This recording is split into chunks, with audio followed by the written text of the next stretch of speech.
Hello दोस्तों, welcome to my channel K2 learning. पृथ्वी कैसे बनी?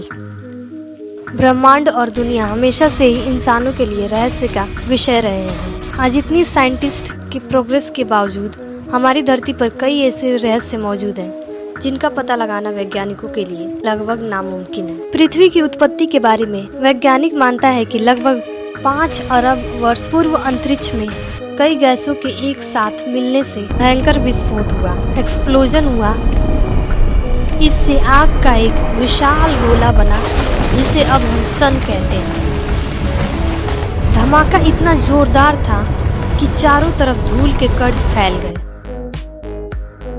और ग्रेविटेशनल फोर्स के कारण ये कण पत्थर के छोटे छोटे टुकड़ों में बदल गए। कई सालों के अंतराल के बाद ये कण आपस में जुड़ने लगे और कुछ समय बाद सोलर सिस्टम का जन्म हुआ।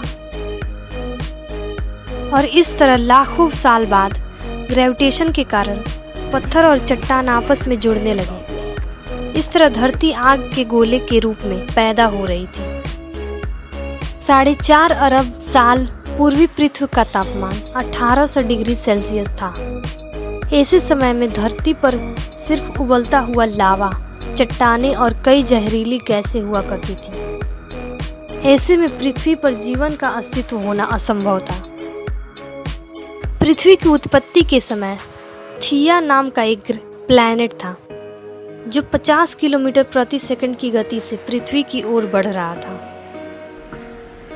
यह गति बंदूक से निकली गोली से 20 गुना अधिक होती है। ऐसे में जब थिया ग्रह पृथ्वी की सतह पर टकराया तो जोरदार विस्फोट हुआ, जिससे बहुत सारा कचरा धरती से बाहर निकल गया और साथ ही वह प्लैनेट धरती में समा गया। हजारों वर्षों के अंतराल के बाद ग्रेविटेशन के कारण पृथ्वी से निकल कचरा एक गेंद के रूप में बन गया, जिसे हम चांद या मून कहते हैं। तो इस तरह चांद की उत्पत्ति हुई।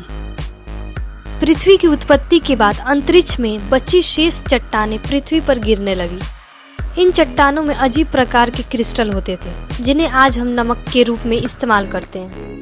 आपको जानकर हैरानी होगी कि इन चट्टानों के अंदर मौजूद नमक से समुद्र का पानी बनता है। साइंटिस्ट के अनुसार ये चट्टानें करीब 20 करोड़ साल तक धरती पर गिरती रही, जिससे धरती ने समुद्र के रूप में ढेर सारा पानी इकट्ठा कर लिया। इतने पानी के लगातार जमा होने से धरती की सतह ठंडी होने लगी और चट्टानें सख्त हो गई, लेकिन लावा अभी भी उसी रूप में पृथ्वी के अंदरी भाग में मौजूद था और सरफेस का तापमान 70 से 80 डिग्री सेल्सियस तक पहुंच गया था। उस समय चांद पृथ्वी के बहुत ज्यादा करीब था, जिसके कारण उसके ग्रेविटेशनल फोर्स के कारण रोज पृथ्वी पर तूफान आते रहते थे। लेकिन एक लंबे अंतराल के बाद चांद और पृथ्वी के बीच दूरी बढ़ने के कारण पृथ्वी पर तूफान शांत होने लगे।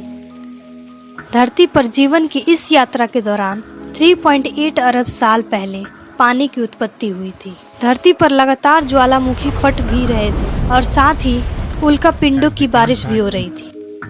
उल्का पिंडों के जरिए पानी और नमक के साथ साथ अन्य पदार्थ भी पृथ्वी पर आ रहे थे, जिसमें कार्बन और अमीनो एसिड आदि पदार्थ थे जो हर जीव जंतु और पौधे में मौजूद होते हैं। इतनी ऊंचाई से उल्का पिंड गिरने के कारण वे गहरे पानी में चले जाते थे, जहां सूर्य की किरणों का उन तक पहुंचना असंभव था।